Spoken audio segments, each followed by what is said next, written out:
Hey, Barbie. Can I come to your house tonight? Sure. I don't have anything big planned, just a giant blowout party with all the Barbies and planned choreography and a bespoke song. You should stop by. So cool. Just 3 weeks ago, we talked about Noah Baumbach's career and the crazy trip that it took from Kicking and Screaming to the Barbie movie. In 2010, Noah Baumbach met his future partner Greta Gerwig when he cast her in 2010's Greenberg opposite Ben Stiller. I'm impressed by you. In what way? I don't know. I mean, you seem really fine doing nothing. It's like you don't feel all the pressure to be successful. I mean, by other people's standards. From there, Baumbach worked with the 28-year-old Greta Gerwig on a screenplay for Frances Ha. Their creative partnership has continued for over a decade as Greta Gerwig has transitioned into directing her own films. It's what I want in a relationship, which might explain why I'm single now. Ha ha. It's kind of hard to. It's that thing when you're with someone and you love them and they know it and they love you and you know it, but it's a party and you're both talking to other people and you're laughing and shining. First, the semi-autobiographical coming-of-age story Lady Bird, and then an adaptation of Little Women. And now, after working with her partner Noah Baumbach on a screenplay, the absolute summer juggernaut, the Barbie movie. Looking good, Barbie. Thanks, Ken. The Barbie movie has exploded into theaters, quickly becoming the first blockbuster directed by a woman to hit $1 billion globally. A Barbie movie had long been in the works, as far back as 2009, with Mattel signing various deals to have the movie developed. Multiple writers, from Sex and the City writer Jenny Bix, to Amy Schumer, who would have also starred, to Diablo Cody.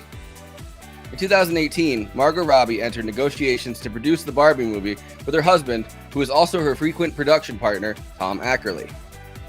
After seeing Little Women in 2019, Margot Robbie approached Greta Gerwig about writing and directing the project, which she was now going around pitching all over the place.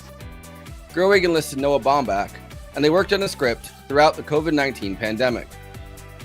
But I think it was something, it was such a, honestly, it was such a head scratcher, like to figure out like how are we, what is the story we're gonna tell here? What is even, like how do we deal with this? I mean, Barbie's been invented, she was invented in 1959 and she exists until now, and she's gone through so many different iterations, and my mom did not like Barbie, and so I had all of that front of mind of like all the ways in which she's a complicated icon.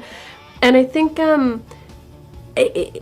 instead of rejecting all of that, we just sort of ran towards it. Like all of the complications and all of the things that felt thorny was like, let's start there.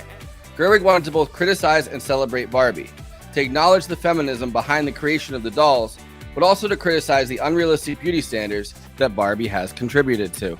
The criticism and mockery of Mattel and Gerwig's screenplay was controversial to the company executives who had greenlit the initial project, and Mattel's CEO opted to give Gerwig creative freedom. The result is a film which has been celebrated for being subversive, even as Mattel cashes in on it. As the hype and monetary gains have built up, the Barbie movie has obviously become a controversial topic.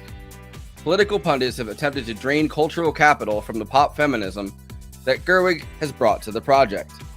In some cases, it has reached the kind of feverish hysteria that can only be understood in the context of this culture war climate. For those of you who can't wait that long, I'm going to give my review of the Barbie movie in the most Oppenheimer fashion. What the? Run.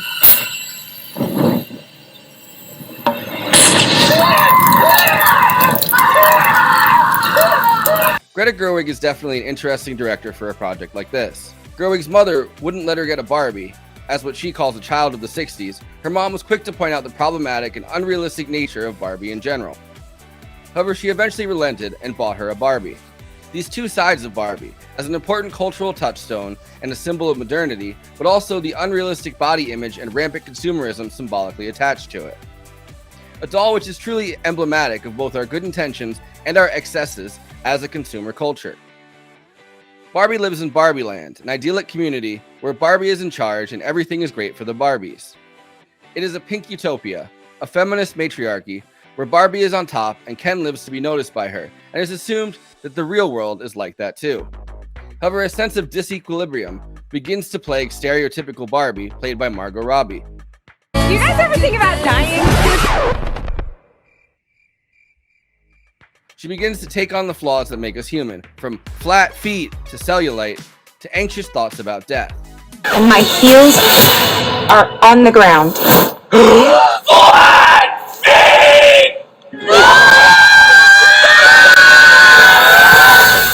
This comes from the relationship between a child or a woman and Barbie being frayed.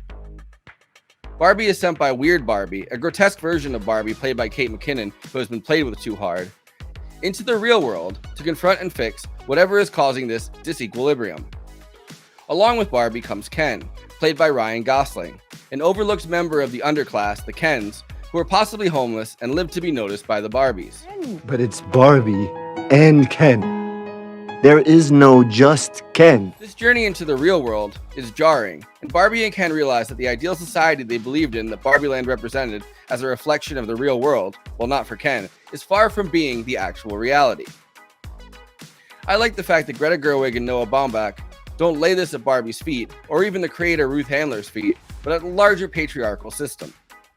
You set the feminist movement back 50 years. You destroy girls' innate sense of worth, and you are killing the planet with your glorification of rampant consumerism. No, I'm supposed to help you and make you happy and powerful. Oh, I am powerful. And until you showed up here and declared yourself Barbie, I hadn't thought about you in years, you fascist! Barbie believes that she's been a positive role model and influence, and is horrified to find out that the Barbie brand has been detrimental to the self-esteem and body image of many women. I think you have that the wrong way around. You represent everything wrong with our culture. Sexualized capitalism, unrealistic physical ideals. No. You're describing something stereotypical. Barbie is so much more than that. Look at yourself. Well, I am technically stereotypical Barbie. Ken, however, quickly realizes that this mirror world has men on top and seeks to emulate the concept of patriarchy in order to get some respect. Barbie also realizes that the real Mattel, a company run by men, including Will Ferrell, is seeking to trap her in a box to bring her out of the real world and escape the embarrassment of dolls come to life. We also get Barbie taken to task, at least symbolically, when she meets a preteen girl named Sasha, who lists off in rapid fire all the problems with Barbie as a consumer product, subjecting her to a stinging feminist rebuke delivered in a way only a preteen mean girl can. I'm not sure what would symbolize a better welcome to the real world moment.